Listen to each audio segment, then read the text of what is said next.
Mats Grorudd est un réalisateur norvégien né en 1976.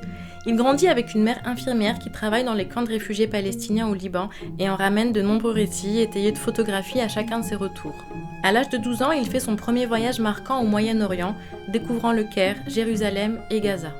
À 25 ans, il s'installe comme bénévole dans l'un des plus vieux camps de réfugiés palestiniens, à Borj el-Barajneh, en périphérie de Beyrouth.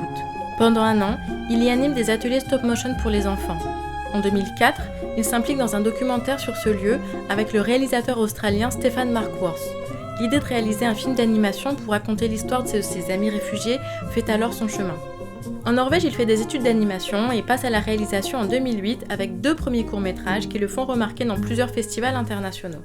En 2010, il trouve un producteur pour l'accompagner sur la réalisation de son premier long-métrage, Wardi, sur lequel il travaillera pendant 8 ans. Cette affiche a été réalisée par la société de distribution dans le cadre de sa campagne marketing. L'héroïne, dont les titres portent le nom, est cadrée en plan taille et occupe presque tout l'espace, ce qui permet de mettre en valeur l'expression de son visage plein d'espoir. À l'arrière-plan, dans le tiers inférieur de l'image, on voit des bâtiments vétustes en briques grises d'où émerge une tour. C'est là qu'habite Wardi. Le bleu du ciel et les oiseaux en vol fonctionnent comme des symboles de liberté, incarnant une aspiration à un ailleurs possible.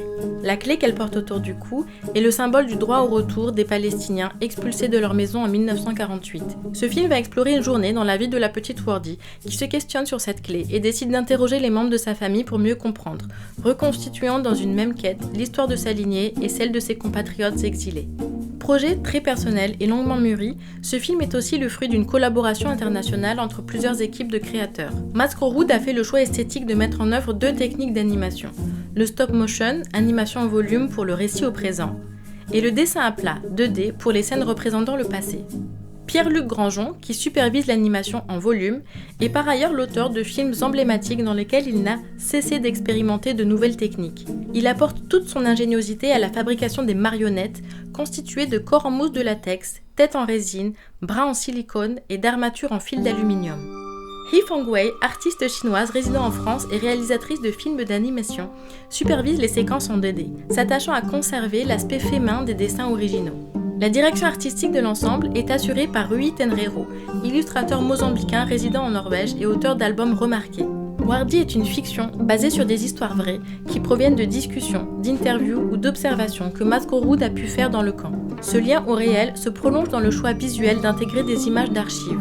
Journaux télévisés, captations de concerts, photographies. Ces traces permettent d'ancrer le récit dans la grande histoire et traduisent le regard documentaire du réalisateur qui a voulu évoquer 70 ans d'histoire contemporaine permettant d'éclairer la situation de plus de 200 000 réfugiés palestiniens vivant aujourd'hui dans des camps au Liban.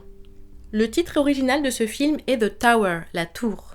Durant cette séance, nous vous invitons à garder en tête une question de cinéma. Soyez attentifs à la façon dont la tour est filmée tout au long du film. Quel message peut-elle symboliser ? Bonne projection !